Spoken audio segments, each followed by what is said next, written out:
Halo teman-teman semuanya, berjumpa lagi dengan saya Adit di sini. Apa kabar ya teman-teman semua? Saya doakan semoga kita semua selalu dalam keadaan baik tanpa kekurangan suatu apapun ya teman-teman. Bagi yang baru pertama kali ke channel ini, saya ucapkan selamat datang dan terima kasih telah klik video ini. Bagi teman-teman yang belum klik tombol subscribe, yuk silakan diklik tombol subscribe-nya beserta tombol loncengnya juga ya, supaya tidak ketinggalan video-video terbaru dari channel ini dan saya pun akan semakin semangat untuk membuat konten terbaik bagi teman-teman semuanya. Thank you guys.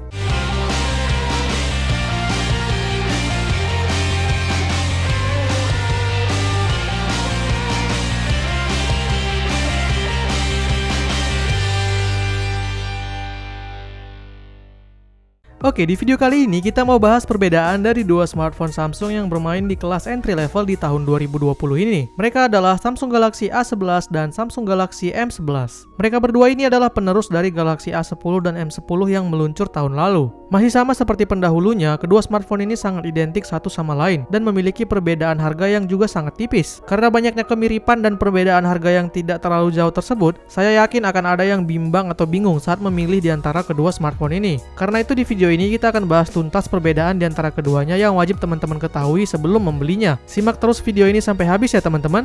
Oke, sebelum lanjut ke videonya, aku mau ngasih tahu dulu ke teman-teman semua sebuah aplikasi trading yang sangat mudah dan sederhana yang dapat kalian gunakan untuk menghasilkan uang. Namanya adalah IK Option.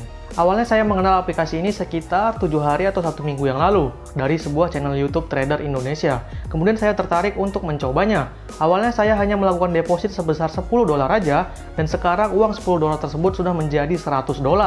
Buat teman-teman yang tertarik untuk melakukannya, silahkan lakukan pendaftaran melalui link yang ada di deskripsi, kemudian lakukan deposit mulai dari $10 aja. Untuk melakukan deposit dan penarikan, teman-teman juga bisa lakukan melalui bank lokal. Mudah sekali kan? Buat kamu yang masih mau latihan dulu juga bisa melakukannya melalui akun demo, karena di situ kita akan diberikan saldo sebesar $1000. Oke, di sini saya mau nunjukin ke teman-teman waktu saya mainin IK Option ini. Di sini saya menggunakan indikatornya Bollinger Bands ya, supaya lebih mudah. Nah, jika kita lihat candle ini mendekati garis paling atas, maka kita harus opennya ke bawah. Jika dia nanti mendekati garis paling bawah, maka open ke atas. Nah, ini karena dia mendekati garis yang ada di atas ini, maka kita opennya ke bawah ya. Di sini saya langsung mau masukin $20, lalu langsung kita open, konfirmasi. Nah, sekarang kita tinggal tunggu nih teman-teman.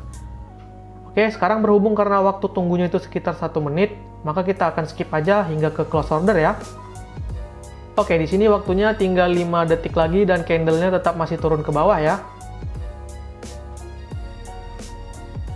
Dan oke, kita udah profit $16,20. Nah, buat teman-teman yang juga tertarik ingin menghasilkan uang melalui aplikasi ini, silahkan langsung melakukan pendaftaran dan deposit mulai dari $10 aja. Seandainya teman-teman nanti tidak mau melakukannya lagi atau mungkin berubah pikiran, teman-teman nggak usah khawatir. Uang yang udah dideposit tadi, teman-teman bisa tarik lagi kok ke rekening bank kalian. Jadi tunggu apa lagi? Ini adalah kesempatan yang sangat baik dan sangat sayang untuk teman-teman lewatkan. Dengan uang mulai dari $10 atau Rp150.000 aja, teman-teman bisa menghasilkan lebih dan dapat membeli smartphone ini. Tapi kalau teman-teman hanya memilih untuk menggunakan uang tersebut untuk hal-hal yang tidak berguna, maka teman-teman mungkin hanya akan bisa membeli ini. Nah, langsung aja lakukan pendaftaran melalui link yang di bawah, dan jika teman-teman juga masih ingin mendalaminya, bisa langsung ke channel YouTube yang juga ada saya letakkan linknya di deskripsi. Selamat melanjutkan videonya. Oke, pertama kita bahas dari paket penjualannya. Untuk ukuran box keduanya sama aja ya. Yang membedakannya sudah jelas di bagian depan, di mana ada tulisan A11 untuk Galaxy A11 dan ada tulisan M11 untuk Galaxy M11. Di dalam boxnya kita akan mendapatkan paket penjualan yang sama juga. Ada buku manual dan kartu garansi, stiker IMEI, adapter 5V 2A adaptive fast charging, kabel USB Type-C, dan terakhir ada SIM ejector. Oh iya, keduanya juga mendapatkan bonus kartu perdana ya. Bedanya si A11 dapatnya Telkomsel yaitu Simpati dan M11 dapatnya Excel. Lanjut kita bahas perbedaan di fisik smartphone-nya. Oke, di sini secara bentuk fisik mereka terlihat sangat mirip, bagaikan pinang dibelah dua. Keduanya mengusung desain Infinity O Display atau layar tompel. Perbedaan ukuran hanya ada sedikit di ketebalannya aja, di mana M11 lebih tebal 1 mm karena baterainya lebih besar. Sisanya sih sama semua. Di bagian depan terdapat tompel yang menjadi posisi kamera depan. Di bagian bawah ada mikrofon, port USB-C, dan speaker. Di atas ada port jack audio 3,5 mm dan secondary microphone. Di bagian sisi kiri ada SIM tray. Di kanan ada tombol volume rocker dan tombol power. Di bagian belakang ada triple kamera, LED flash, fingerprint di tengah, dan logo Samsung di bawah. Semua bagian tadi posisinya sama persis ya di keduanya. Namun di bagian belakang ini yang ada sedikit perbedaan. Karena A11 lebih tipis, modul kameranya sedikit keluar atau menonjol dari bodi. sedangkan M11 ini rata dengan body. Sama juga di back covernya, finishingnya itu berbeda. A11 berfinishing glossy yang membuatnya mengkilap dan terlihat lebih mewah, namun terasa licin di tangan. Sedangkan M11 berfinishing doff yang membuatnya lebih kesat di tangan dan tidak mudah meninggalkan sidik jari. Nah, kamu lebih suka yang mana nih? Yang glossy atau yang doff? Komen di bawah ya. Untuk bobot juga keduanya berbeda. Seperti yang sudah disebutkan tadi, baterai M11 itu lebih besar yang otomatis membuat bobotnya juga menjadi lebih besar. Saat ditimbang, A11 mencatat berat 173,75 gram dan M11 196,92 gram. Selanjutnya kita bahas perbedaan layar. Nah, di atas kertas bisa dibilang tidak ada perbedaan spesifikasi layar di antara kedua smartphone ini. Keduanya sama-sama masih menggunakan panel TFT berukuran 6,4 inch dengan resolusi 720 x 1560 pixel HD+, yang menghasilkan kerapatan pixel hingga 268 ppi. Untuk jenis panel dan ketajaman keduanya tidak ada perbedaan ya. Tapi walau begitu, temperatur warna layarnya ini berbeda loh. Si A11 ini terlihat lebih putih, sedangkan si M11 ini terlihat lebih ke kuning-kuningan atau istilahnya lebih warm. Mungkin nggak begitu kelihatan sih di kamera ya, tapi kalau dilihat langsung terasa jelas kok. Sayangnya temperatur warna ini tidak bisa diatur manual di pengaturan smartphone. Jadi kalau kamu nggak suka layar yang agak kekuningan di M11 ini, kamu nggak bisa ngubahnya biar lebih putih atau kebiruan. Atau mungkin kebalikannya, kalau kamu yang suka layar agak kekuningan, maka kamu tidak bisa mendapatkannya di Galaxy A11. Selanjutnya kita bahas perbedaan spesifikasi. Nah, di bagian ini bisa dibilang mereka hampir tidak ada perbedaan yang berarti. Untuk prosesornya sama-sama menggunakan Snapdragon 450 octa-core dengan GPU-nya Adreno 506. Untuk ukuran memorinya juga sama ya, sama-sama diberi RAM 3GB dengan internal 32GB aja. Untuk kelengkapan sensor juga sama-sama banyak yang minus. Giroskop sama-sama tidak ada.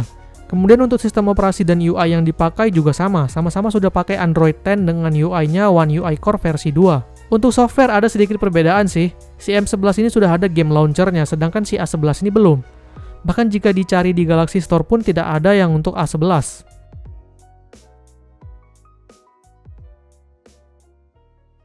Untuk keamanan biometrik juga sama-sama punya fingerprint scanner dan face unlock ya. Dan untuk jaringan juga sama-sama sudah support dual 4G.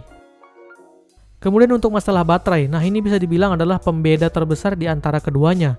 Si A11 ini baterainya 4000 mAh, sedangkan si M11 lebih besar 1000 mAh atau jadinya itu 5000 mAh. Hal ini tentunya akan membuat si M11 ini terasa lebih awet baterainya. Buat yang emang cari baterai gede biar bisa tahan lebih lama dan gak sering ngecas, tentu si M11 ini adalah pilihannya. Untuk teknologi pengisian, keduanya tidak ada perbedaan, sama-sama sudah menggunakan pengisian port dengan USB-C dan sudah adaptif fast charging 15 watt. Selanjutnya kita bahas perbedaan performa. Oke, tadi di bagian spesifikasi kita kan udah dapat jawabannya kalau kedua smartphone ini jeroannya sama persis. Sistem operasi dan UI yang dipakai juga sama. Jadi kalau untuk performa sih udah bisa kita tarik kesimpulan sebenarnya harusnya juga sama aja ya. Dan yap, saat di benchmark dengan Antutu, skor keduanya pun bisa dibilang sama. Sama-sama menyentuh angka di 90 ribuan aja. Untuk performa adalah hal yang nggak bisa dibandingin ya, mana yang terbaik dari antara keduanya. Mau A11 atau M11 tidak ada yang lebih ngebut, semuanya sama aja. Feel-nya juga terasa banget kesamaannya saat dipakai untuk multitasking ataupun gaming. Setting yang didapat sama semua ya. Untuk penggunaan sehari-hari ya masih terasa cukup lah. Untuk gaming juga masih bisa kok, cuman sayangnya nggak ada gironya.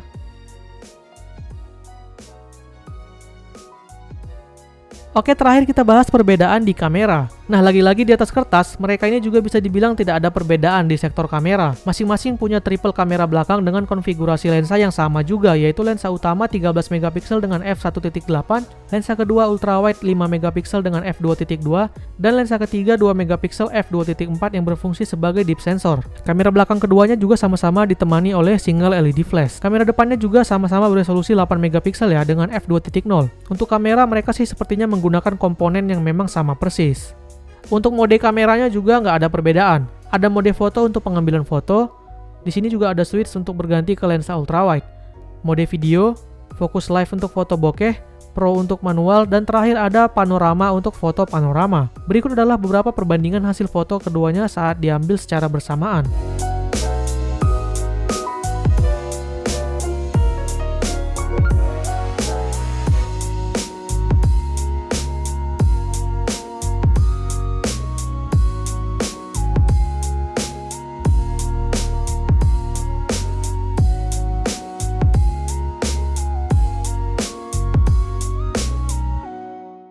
Kesimpulannya, Samsung Galaxy A11 dan M11 ini memanglah ponsel yang sangat mirip, bisa dikatakan hampir 95%.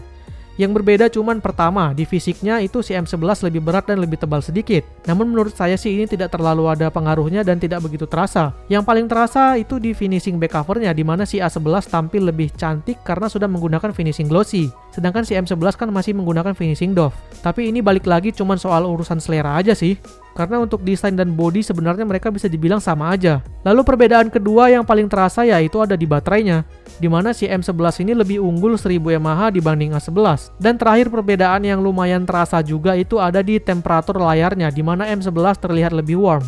Sedangkan si A11 itu lebih keputihan atau kebiruan. Sisanya mau A11 atau M11 semuanya sama aja, mulai dari jeroannya, performa, sampai ke kameranya. Jadi kalau misalkan saya disuruh memilih, saya akan pilih M11. Alasannya cuman karena baterainya lebih gede aja. Kalau masalah desain back covernya sih saya nggak masalah. Toh nanti juga dipakein casing kan? Nah, jadi itu tadi dia perbedaan-perbedaan dan persamaan dari kedua smartphone ini. Semoga teman-teman yang ingin beli smartphone ini bisa segera membelinya dan nggak merasa bingung lagi mau pilih yang mana. Tinggal sesuaikan sama selera dan kebutuhan aja kok. Kalau suka yang lebih cakep, ya ambilnya A11. Kalau suka yang baterainya gede, ya ambilnya M11. Karena perbedaan mereka memang tipis banget, nggak kayak pendahulunya si A10 dan M10 tahun lalu yang lumayan banyak bedanya. Oke deh, sekian dulu video kita mengenai Samsung Galaxy A11 dan M11 ini. Buat kamu yang mau nonton review khusus Galaxy A11, silahkan klik yang ada di atas ini. Silahkan teman-teman like jika suka videonya, dislike juga jika tidak. Jangan lupa tekan tombol subscribe bagi yang belum. Follow juga Instagram kita di @canggihkali. Terima kasih telah menonton dan sampai jumpa di video selanjutnya. Bye-bye!